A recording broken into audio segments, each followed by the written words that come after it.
justice scales. But in my case, with a scraped-up tablet in the hands of my 8-year-old boy. That courtroom smelled like cheap pine cleaner and old paper. It was cold, too, like justice had taken the day off and left the AC on blast. I sat there in a wrinkled blazer, hands folded, eyes forward, while my ex-wife perched at the stand like a peacock with perfect hair and a shaky voice. He yelled, she said, loud enough to echo. She sniffled. God, she was always good at that, and then added, and he threw things. In front of the children. I didn't look at her. I looked at the judge. His face was stone. My lawyer had already warned me, don't react. Don't argue. Don't even flinch. Anger only makes you look guilty. So I sat there. Every word she said felt like a slow slap. Not just because it was a lie, but because I knew exactly how this game was played. The court doesn't hand out custody to the man who loses his temper trying to clear his name. And the woman sitting across from me. She knew it too. She'd practiced those tears. I used to hold her while she rehearsed sob stories for her boss. Guess I should have known I'd be the next script. I caught my reflection in the glass behind the judge. Hollow eyes. Hair too long. Tired in a way sleep doesn't fix. 3 years ago, I had a wife, a home, 2 kids, and a grill I took pride in. Now I had a rented apartment, court-mandated weekends, and this surreal sense that somehow she got to rewrite our story, and mine was stuck in the margins. The judge cleared his throat. Mr. Walker, do you have any response to the allegations? My lawyer put a hand on my arm. Small pressure, subtle.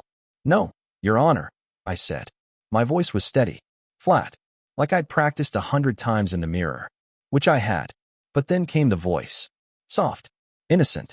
Dad, I turned. It was Liam, my son, 8 years old, standing at the front row of the gallery in a school uniform with a Batman backpack slung halfway off his shoulder. His eyes were wide but firm, just like his mother's, only without the venom. The judge blinked. Son, you're not allowed to speak in court. Liam walked up anyway. Not toward the judge, not toward his mother. Toward me. Can I play what Mom said when you weren't listening? My heart skipped. I almost told him no. I almost looked to the bailiff, expecting someone to escort him out. But then he pulled the tablet out of his backpack like it was nothing, like it was show and tell, and tapped the screen. The courtroom fell silent.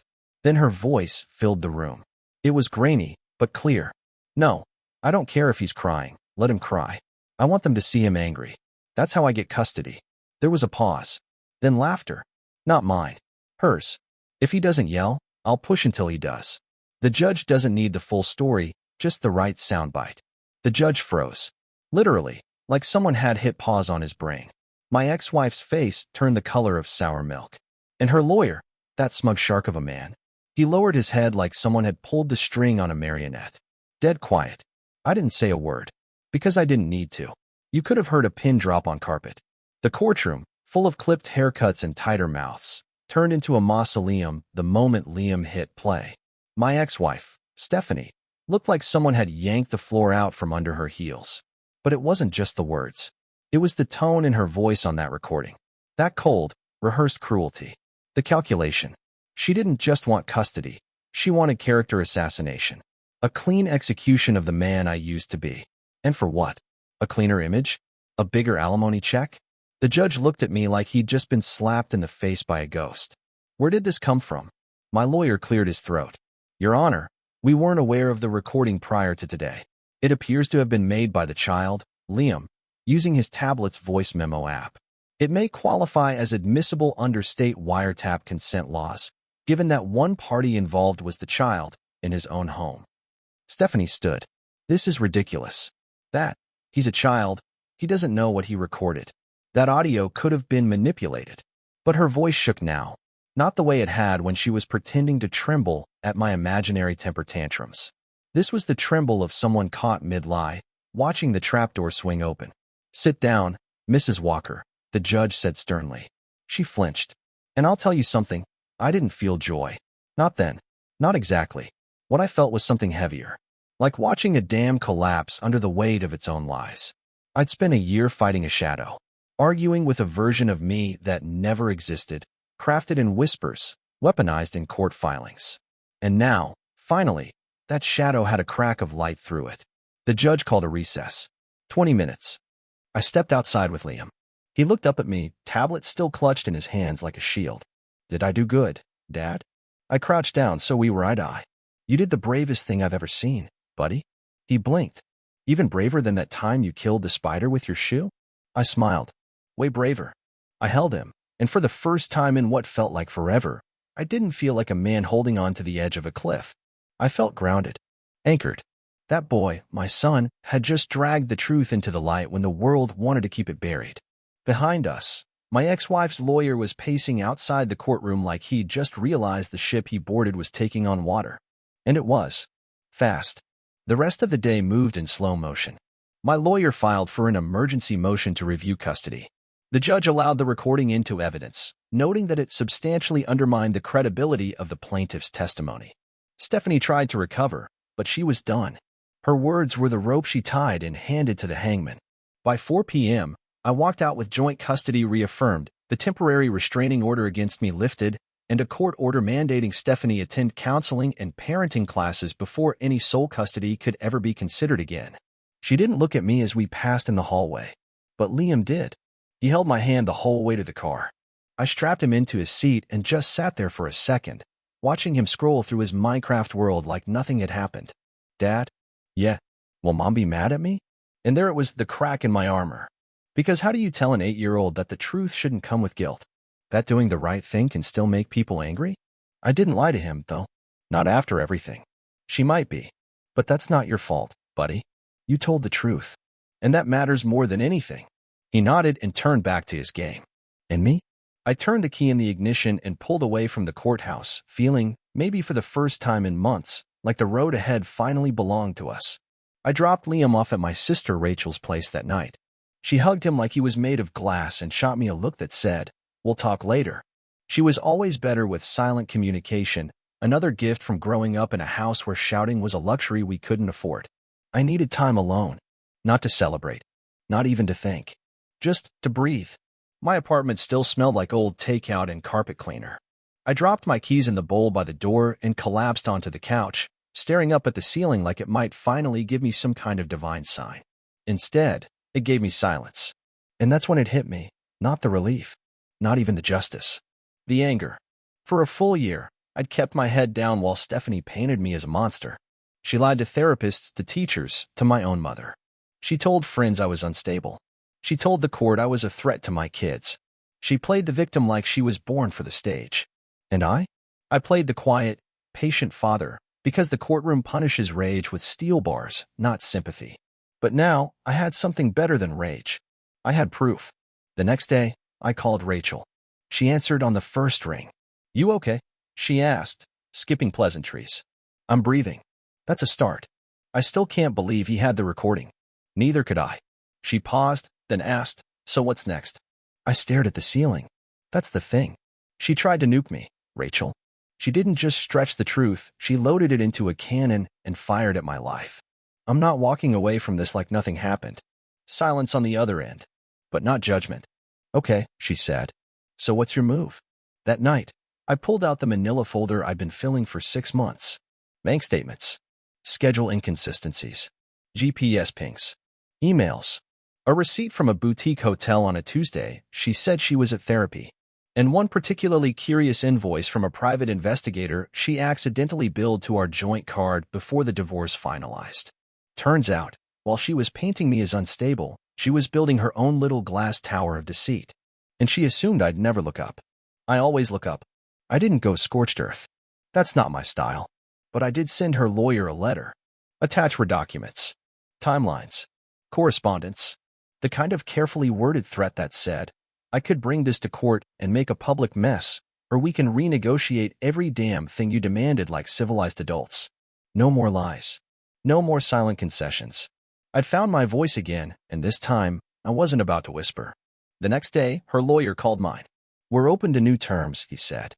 "Mrs. Walker believes it's in the best interest of the children to avoid prolonged litigation. No apology. No admission. Just retreat." Which was fine.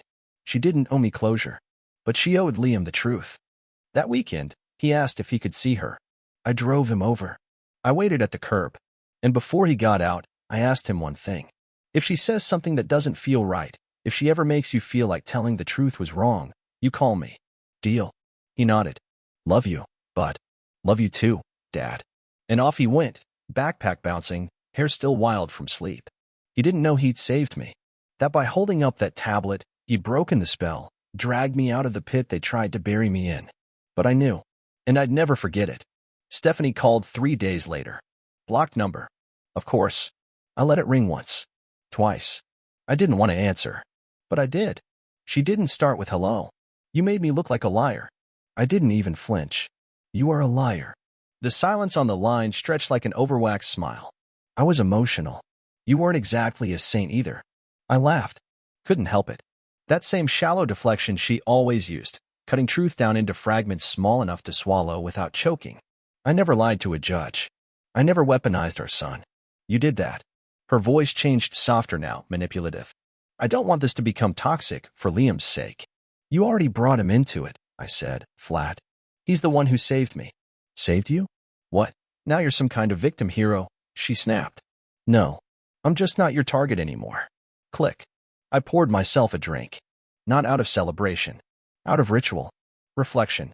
There's a kind of grief that comes when the person you built your future with finally rips the mask off and reveals the stranger beneath. Stephanie was never the warm wife at PDA meetings.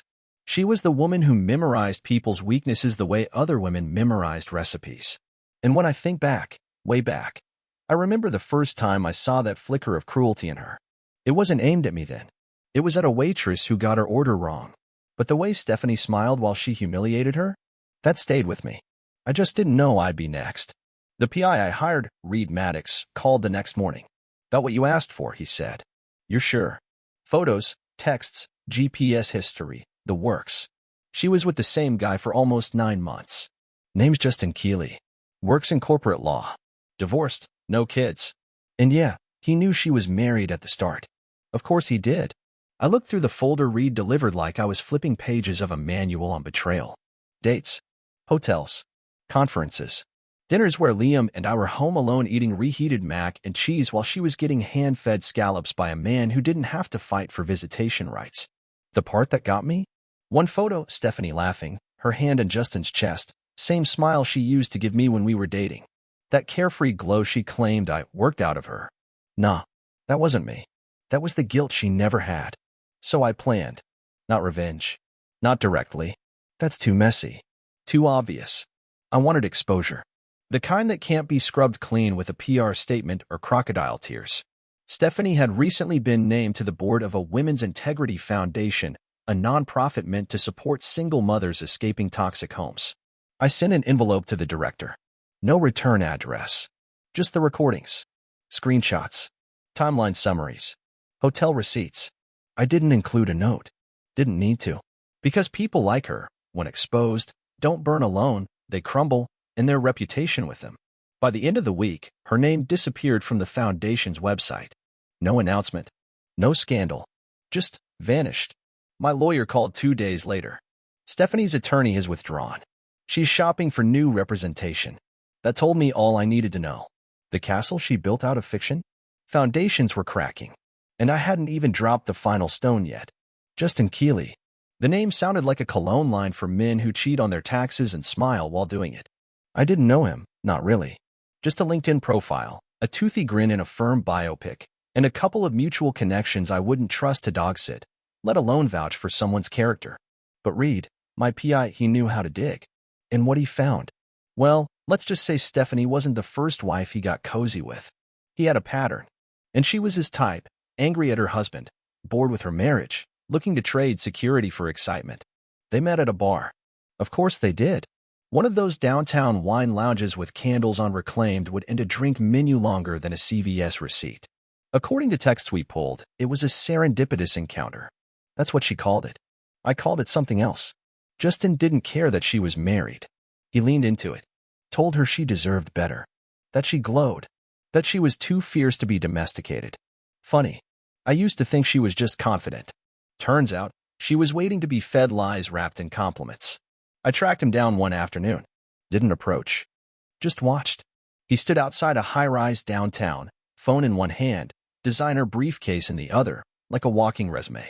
I stayed across the street, half hidden behind a rusted utility box, Just watching him talk to a blonde in red heels like she was the only woman who'd ever existed. Smooth. Fake. Professional heartbreaker. He wasn't even that tall. And that, it almost made me laugh. All this pain? All this upheaval? For this guy? But I wasn't going to fight him. That's not how the story ends. No shouting match, no scene in front of a bar, no fists swinging over parking lots like we're frat boys and she's a prize to win back. She made her choices. So did he. But I had something neither of them expected. Control. And I used it the same way you cut out a tumor, precisely, quietly, and completely. I contacted a colleague of Justin's. Anonymous email. One attachment. A screenshot of a text between him and Stephanie, timestamped 3 weeks into her custody claim. It read, "He's almost snapped twice now. One more push and I can probably get him to hit a wall or something in front of the kids. Once that happens, it's mine." The recipient didn't respond. But by the end of the next business day, Justin's law firm scrubbed his profile. A day later, an industry newswire casually reported an internal investigation into ethics violations pending at Latham & Keys. Just like that, he disappeared. Not from Stephanie's life, though. No. She called me. Blocked number again. "I need to talk," she said. Not about court. About us. About everything. I let her speak for 3 minutes. I counted. She cried. Said she was lost. Said Justin ghosted her, and now she wasn't sure who to trust. I almost felt bad. Almost. "You used our son as a pawn," I said calmly. "I didn't mean to," she whispered. "That's the thing, Steph. You never mean to. You just do."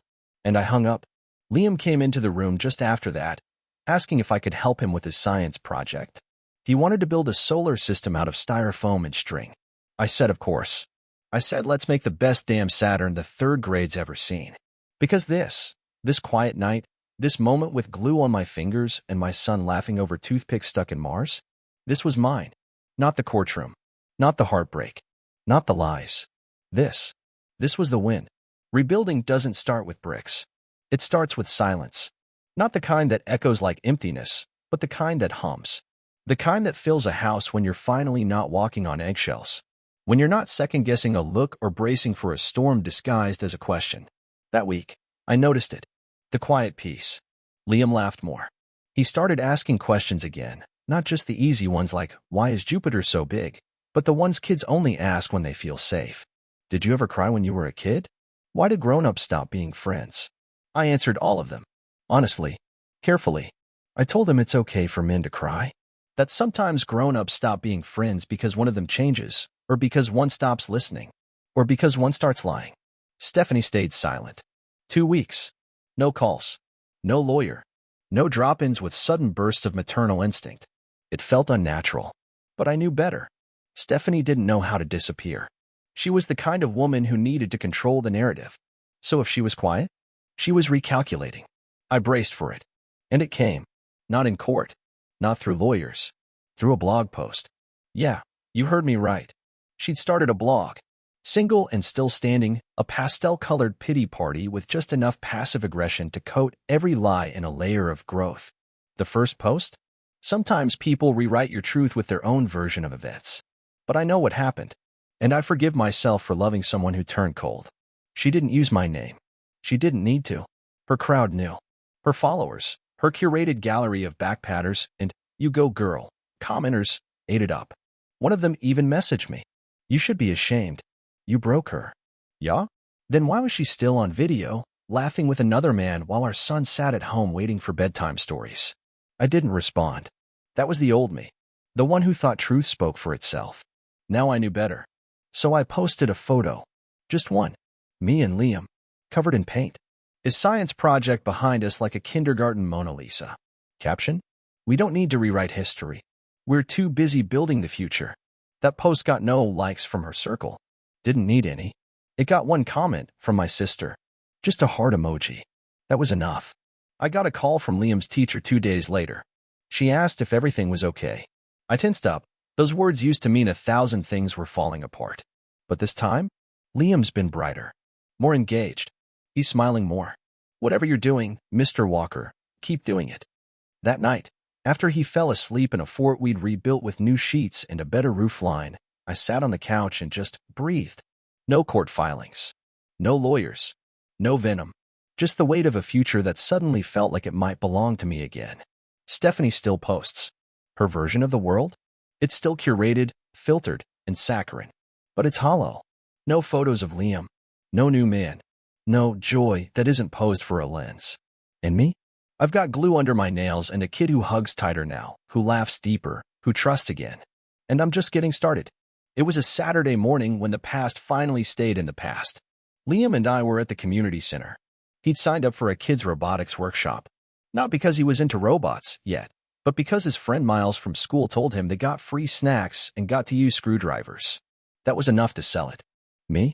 I was standing at the back of the room with the other dads, pretending not to be too proud while our kids miswired circuit boards and cheered like they'd invented fire. That's when she walked in. Not Stephanie. Someone else. Tall, athletic build. Baseball cap, ponytail through the back. No makeup, none needed. She was with a little girl, maybe 6 or 7. The resemblance was obvious. Same dimples, same quiet energy. They took a seat at the far table. The girl dove straight into the toolbox. The mom? She caught me watching. And smiled. Not flirtatious. Not forced. Just real. I nodded. She nodded back. That was it. But it stayed with me. That night, Liam told me he wanted to build something real, not just a robot that beeped and spun in circles. So we went online. Found plans for a birdhouse. Nothing fancy, just something solid. Something we could build with our hands and not need batteries to make it work. The next morning, we hit the local hardware store. And there she was again. Cap off this time. Browsing sandpaper. Her daughter held a tiny paintbrush set. We locked eyes. And this time, we spoke. Your son's the one who kept telling the other kids to stop sticking wires in their mouths, she said with a grin. That sounds like him. He's a one-man OSHA violation prevention squad. She laughed. I'm Harper. Luke. Her daughter peeked out from behind her leg. I'm Zoe, she whispered. Hi, Zoe, I said. I'm Liam's dad. Something in Harper's face softened at that. We ended up in line behind each other. Birdhouse, she asked, nodding at the lumber under my arm. Trying to build something that won't self-destruct, I said. She looked down at the brush set. Same. It wasn't romantic. It wasn't charged. It was simple. And God, after the last 2 years? Simple felt revolutionary. That evening, Liam and I started building. He held the pieces while I hammered. The kid was focused, determined, kept talking about how birds would need a nice porch and a roof that won't leak like grandma's does when it rains. I didn't have the heart to tell him birds don't care about porches, because maybe I needed to believe someone cared about foundations too. We painted it blue and red, not because it looked good, because he liked Spider-Man. And for the first time in a long time, I didn't care what anyone else thought. Later that week, Harper showed up at the community center again. We talked. Just talked. I learned she was divorced. Messy situation. Her ex skipped town when their daughter was 3. No support. No calls. But she didn't dwell on it. She talked about her work, interior design for small businesses. Scrappy. Creative. Resourceful. I told her about the birdhouse. She asked for a photo. I sent her one. She sent back a thumbs up emoji. And a question. Want to try something bigger next weekend? The kids can build. We can drink terrible coffee and pretend to supervise. I smiled at the screen for a long time before replying. Sounds perfect. No labels. No expectations. Just possibility. Because healing doesn't come with a finish line. It comes with little moments. Like blue paint under your fingernails. And someone who asks you how your day was, not just what you did wrong. 3 weeks passed like a breath I didn't know I'd been holding. Harper and I didn't rush. There were no candlelit dinners or late-night whispers, not yet. Just 2 people orbiting the same quiet space, sipping bad coffee while our kids glued themselves to projects and each other. Liam and Zoe clicked instantly. He told her about dinosaurs and Minecraft. She taught him how to braid paracord. I watched them build forts out of foam blocks while Harper sketched floor plans on a napkin and said things like, if only the city gave this place a grant, I could flip this center into something amazing. Me? I nodded. I listened. I felt. Something I hadn't done in a long time. And just when I started to believe the dust had truly settled. Stephanie called again. This time, not blocked. Just bold. Are you seeing someone? No hello. No preamble. Just were in 4 words. I was in the garage, sanding the birdhouse's stand while Liam worked on adding solar-powered lights to the roof. His idea. I wasn't going to stop him. I walked into the kitchen and shut the door before I answered. You don't get to ask that. Her voice shifted, fake soft. The same tone she used when she asked a favor while pretending she wasn't about to cash in on a guilt trip. I just think we should be honest with each other. For Liam's sake. I nearly laughed.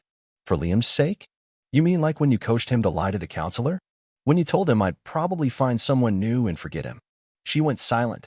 I didn't fill the space. People like her? They depend on you filling the silence, saying something they can twist. I wasn't giving her that. Then came the dagger she thought would land. I saw your little community center post. Cute. Is she your new project? You always did go for the broken ones. I clenched the phone so tight my knuckles popped. Not because it hurt. Because it didn't. That insult? That venom? It had no place here anymore. So I smiled, even though she couldn't see it. No, I said. She's not broken. And she's not yours to insult. Are you introducing Liam to her? He already knows her. They met naturally. No secrets. No lies. I know that's a foreign concept for you. That one landed. I could hear it in her breath hitch. You're pathetic, she hissed. No, I said, voice even. I'm finally free. I hung up.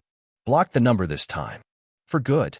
That night, Liam and I lit up the birdhouse. His solar lights flickered to life as the sun dipped behind the trees.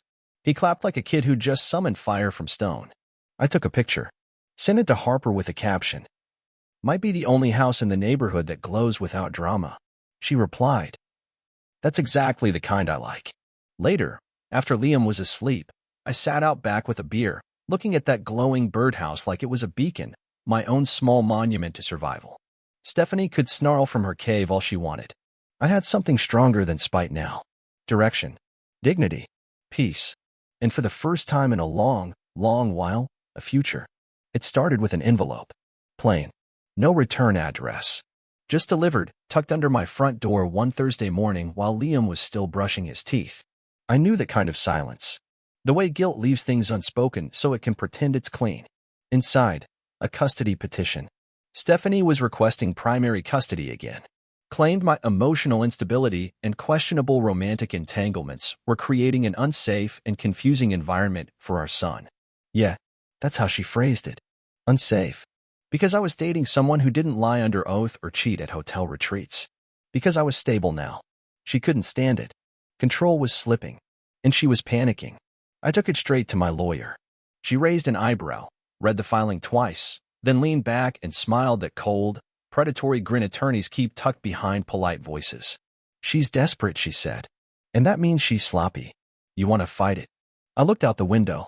Thought about Liam. Thought about how he laughed now, really laughed. About how he'd started drawing again, how he called Zoe his best almost sister. Stephanie wanted to rip all that away out of spite.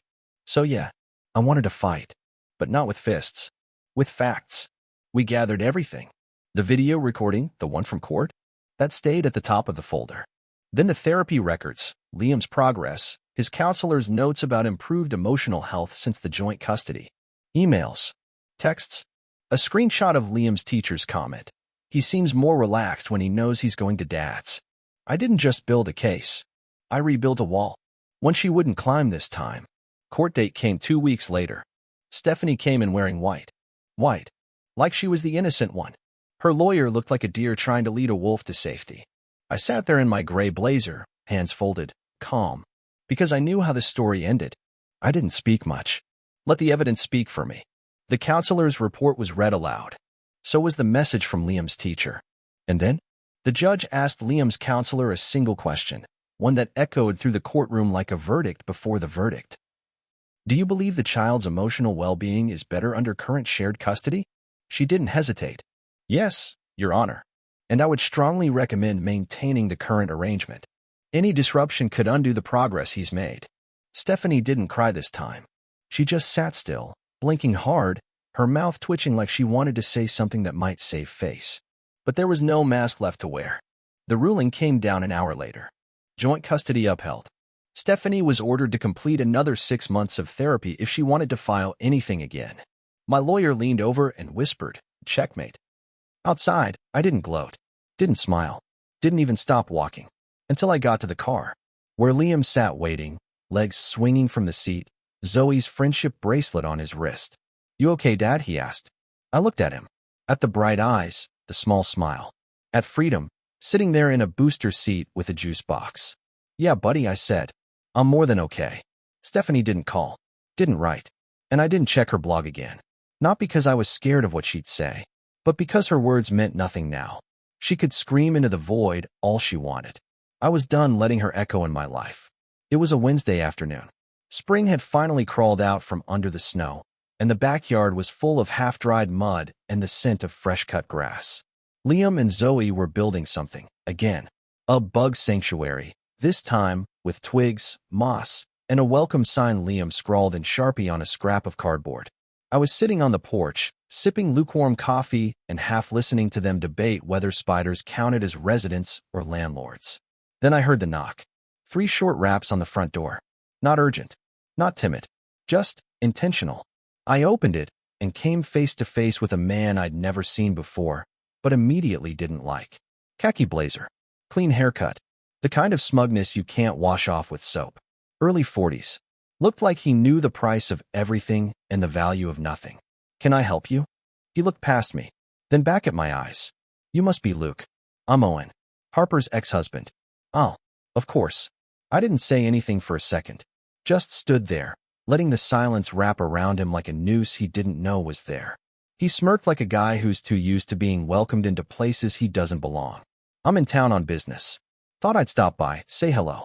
I hear you've been spending a lot of time with my daughter. I crossed my arms. Zoe's doing great. Harper's a good mom. That's all that really matters, right? Owen's smirk faded slightly. Just a flicker. Sure, he said. Look, I'm not here to cause trouble. Just wanted to make sure everything's stable, consistent. You know how confusing it can be for kids when new men get introduced. That last line, pure venom dipped in sugar. I know exactly how confusing it is, I said. And I also know what it looks like when men leave, then waltz back in when they feel like claiming territory they abandoned. That hit him, right in the ego. He blinked, swallowed.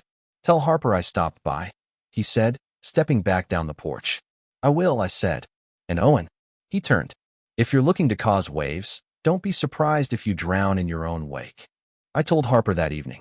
We were sitting on my couch, Liam and Zoe playing Mario Kart in the next room. Her face went still. Not shocked, not scared, just resigned. He always does this, she said. Disappears for years, then shows up just long enough to remind me why I left. Is he a threat? I asked. Voice calm, steady. She looked me in the eye. Not to me, but maybe to the rhythm we've built. I understood. Men like Owen, they don't want reconciliation. They want control. They want to remind the world they could have stayed, but chose not to. They want you to remember their shadow, even when they've long since vanished. I've got your back, I said. So does Liam. So does the truth. She didn't say anything, just reached out and held my hand. No words, just pressure. And that meant more than 100 apologies. The next weekend, Harper got a letter in the mail. Owen had filed for a re-establishment of partial custody. Not because he wanted Zoe, but because I was in the picture now. Men like him can't stand being replaced by someone who didn't run. I knew this road. I'd walked it. I'd bled on it. But this time, I wasn't the one on trial. And I wasn't alone.